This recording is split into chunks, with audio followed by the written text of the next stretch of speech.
Welcome to this edition of the SAU Report. I'm Nakita Martin. And I'm Monica Rasmussen. Today our guest is Assistant Professor of History, Mary Thurlkill. Thank you for being on the show today. Thank you for having me. How has teaching changed you, and how does it affect your day-to-day activities in your life? Teaching, I think, has really taught me to appreciate other people's ideas a lot more than I did before.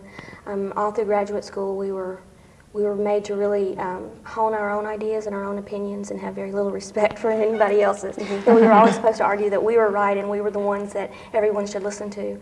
But when you start teaching, you start to actually listen to your students as well and learn from them, which is a very exciting part of teaching, all the learning that I do as well. And my writing, I've noticed, has improved a lot too since I've started teaching.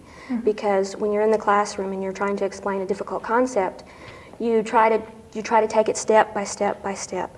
And in writing, of course, that's the best way to do it. You take it step by step by step. So I think it's really helped me kind of focus my ideas as a writer, as a researcher, and bring things together in a more logical fashion. When did you realize you wanted to teach, and what inspired you? Actually, I never in a million years saw myself as a college professor. It was the oddest thing because I knew I really loved world history and learning about world cultures, and especially world religions, but I never really knew how to make a living at it. So I went through college and I took, the history classes that I really loved. I thought about teaching high school for a while, and then I really realized I don't have the patience for that. No, pre-adolescence, no. And actually doors just started opening up along my collegiate career.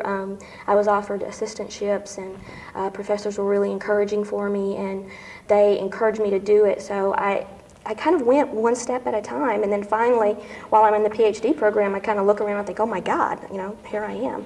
And it just really happened one step at a time. And of course, now I wouldn't have done it any other way, so I'm glad it did. Were you interested in other majors besides history before you decided on that? Never really, because I can't do science and math. So what doesn't leave a lot, I was just always extremely fascinated with differences in world cultures and differences in people, and I always wanted to learn about that. And that was really my only one interest. Well, what do you think is the most significant item from history? What do you think is the most significant thing for your students to learn? To be appreciative and empathetic and interested in other people's. Especially here in the South, since I've moved back, I've noticed a lot of people with very insular views of what the world is like, very isolated views of what the world is like, and they think everybody in the entire world will be just like them, and to have the same belief structure or the same knowledge base or anything like that. And what I try to do in my classes, first and foremost, is get them to see another viewpoint. And I think not only is that important because, in this day and age, we will sooner or later meet and interact and have to deal with people from a different culture and from a different place. But we also, I think, we learn more about ourselves when we learn about other people. I mean, it makes us understand ourselves a little bit better. Thought class, and some of my students were taking Western thought and a lit crit class, literary criticism class at the same time. And they would come into class and they would be just overawed at the idea that you have material from two different classes that are overlapping, and that you're actually, you can learn one area by learning another one. And we started thinking about how great it would be for students to really learn to appreciate how other students approach topics. For example, how historians and English majors and sociologists and psychologists all would come at a problem from different directions. So that's how we got the idea going. And then Chi Alpha came on board, and they decided to give us a lot of support as well, and it's taken off from there. We've had students from the business school, from chemistry, from sociology and psychology and history all enter, and I'm really excited. I mean, I can't wait to hear the different kinds of ideas that students here are doing, are carrying out. I know that you're a sponsor of the International Student Association. When did you decide to sponsor this, and what has the experience taught you? My first semester here, I was really lonely. I had come from South Arkansas originally, but I had lived away in Indiana for about 5 years, and when I came back, it was just really a shock. And Magnolia is a wonderful community, and my colleagues are great and wonderful, but I tend to be a little younger, and I'm single, and I don't have children. And most of the people that I work with have children, have families, and their lives are pretty much set and ordered already. So I was just, I was still very disoriented, and I was teaching my classes, and I noticed a lot of my international students, it was their first year, and I noticed that they had the same dazed expressions on their faces, and what am I doing here? And they started coming up after class and talking to me, and I learned so much from them, particularly the students from India. And they would come to my office, and we would just have conversations, and I just felt really close to them. They made me feel right at home. We both, I think, were experiencing a bit of a culture shock moving back to South Arkansas, and I just felt really at home with them, and I always have. They're a great, wonderful bunch of students. Most of them tend to be a little higher academically. Their academic levels tend to, they perform a little bit above average for what the SAU campus usually is. And they're just fascinating students to talk with, to learn from, and to really be around. So I wouldn't trade them for the world. Seems like you found a home with the international students, but when did you know the SAU was the place for you? I needed a job. Paycheck was a good thing. Actually, I was really, really lucky. I had just finished my PhD exams at IU, and it's very rare with the job market as it is to get a job just after you finish your exams without having completed your dissertation. And I heard about the job here, and I didn't fit into the job listing at all, really. They wanted someone to do modern Middle East and Africa. I knew nothing about that. But I came and I interviewed, and one of my old instructors knew the people who were doing the interview, so he kind of put in a good word for me. But they were looking for someone who could introduce new classes, particularly with women's studies, which I have a focus in. And they were also interested in me being able to put together courses in ancient and medieval history, which they just didn't have on campus at all. So I came and I interviewed, and I mean, the people that I met were so extraordinary. I have such wonderful colleagues that are so nice and supportive. And I also was introduced to the international community, and I thought, well, even if it is a small community, at least there's the opportunity there for a lot of cultural exchange and learning. So we have an extremely large population of international students as far as proportion. I mean, we have, I think, almost 200 students from international countries, so it's really extraordinary.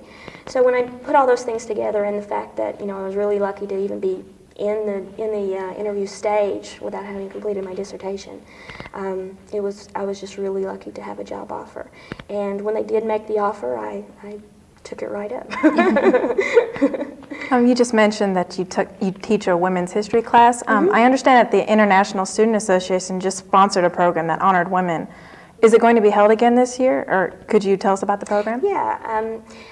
In most countries, International Women's Day is recognized, and it's March 8th. And the focus of it is for women in the workplace.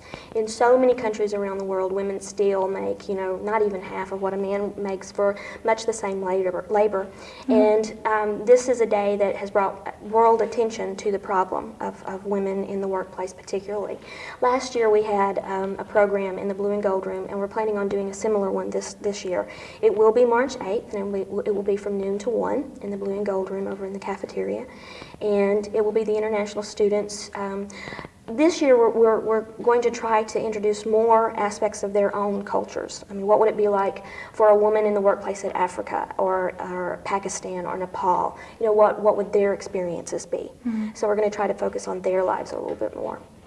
What is your teaching philosophy, and how do you apply it in the classroom? I always kid with my students and tell them that, someone told me once I had to have a philosophy, so I made one up. I actually did learn this in a class once, and it has become part of me, I guess. I went through, because I absolutely detest American history. I'm kind of a snob when it comes to history. I just hated American history, but I had to take some. And I remember going into the classroom and thinking, if I just memorize it, put it down on the test, leave it, I won't have to think about it anymore. And while that worked, I got my A's and then, I forgot all about it. I don't want my students to do that, and unfortunately, maybe they don't have a choice. I try to make my students kind of own the material, and that means I make them read every week, or expect them to. I give them weekly writing assignments so that they have to express an opinion about their reading, and I make them to discuss those ideas in class, a little bit more than just a straightforward lecture class. I try to reserve at least one section out of a week for discussion, for students to actually express ideas instead of just listening to me babble.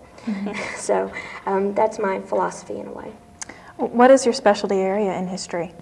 Medieval Europe, primarily. I look at particularly church history, which, I guess makes sense because in the Middle Ages in medieval Europe, the church was a very powerful institution. I do particularly comparative religion, so I do medieval Christianity and Islam in the Middle East.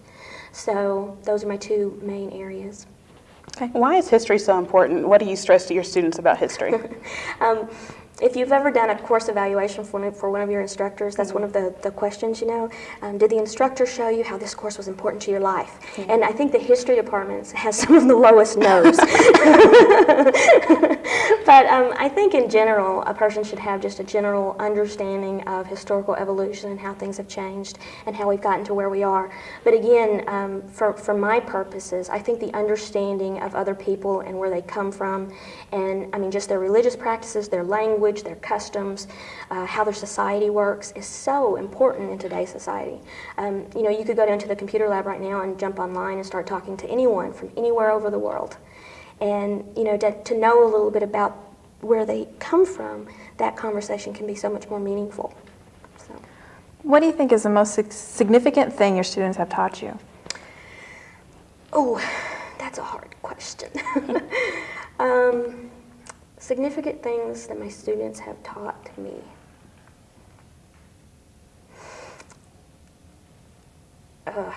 I don't think my colleagues are going to like this very much, but I tend not to be very patriotic. I'm a post-Vietnam era child, and I appreciate all the sacrifices that men made in wars, but I'm a pacifist, and it's very difficult for me to understand, especially when people talk about, how people really fought for the freedoms that we have. And I never really appreciated that, the freedoms that we Americans have. And talking to some of my students, particularly from India, and hearing about some of the conflict between religious groups, religious factions, even some remnants of the ancient caste system. That makes me feel very lucky to be born in an area where I don't have to worry about those kinds of conflicts. We have had problems with race relations, but nothing to the kind of extent of almost kind of genocidal characteristics, not only, not in India, but in Africa and other places of the world. So I've come to appreciate, I guess, the benefits of living in America. How do you get students interested in history? Sex. I always try to put an article on sex in the readers. I figure, that'll catch their attention before anything else will. I try to actually make them have a connection to the material somehow. In World Civ II this semester, for example, we started off with a discussion of the religious wars, and I gave them an article on Catholics and Protestants. That they can put they can hold on to. They know what those words mean, and it's real to them in somehow. So I try to make it meaningful for them in some way. And sometimes I fail, but I try. If your students could learn only one thing in your class, what do you hope it is? I guess respect, again. Just respect for each other. Respect for, again, other people's ideas, and not just thinking that their own way of life is the only one. If you could meet one person from history, who would it be and why? That's a really hard question. I did a newspaper interview once when I first came here. The local newspaper interviewed me, and they asked me if I was going to have a dinner, kind of at night. Who would I invite? And I said Jesus, Krishna, the Buddha, and I guess Kali, one of the Hindu goddesses. So just choosing one would be very difficult. Maybe Elvis, I'm not sure. I'm a big Elvis fan. You can come into my office and I'll have the various gods and goddesses along with my swinging Elvis, clock. What part of teaching do you find most challenging? Oh, challenging students that really could care less, but they're there, which I don't understand. I mean, that's really hard for me to really grasp.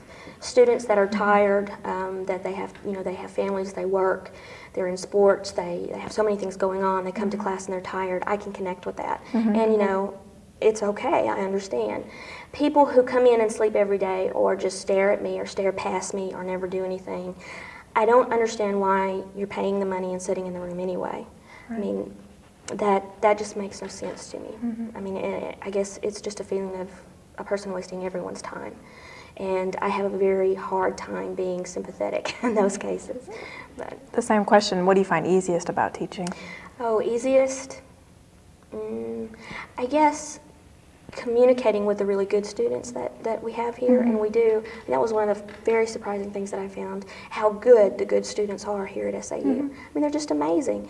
My first semester here, I had a student who was reading a book that I had read the year before in graduate school and had an amazing understanding of the text. And I mean, he was just so smart. And the conversations that I have with the good students and learning from them and with them and connecting with them during that learning process, that's the really exciting part of teaching, and that's what makes it easy or fun or rewarding, I guess. Do you feel that there are a lot of history, or do you feel there are enough history majors and minors at SAU, and what would you do to attract more? I think for the size of the department that we have right now in terms of faculty, I would say yes. I think to really be fair to a student, a history department would have to be able to offer enough courses to give that student kind of a feel for what they could go into. And right now, I mean, we have a fairly small department.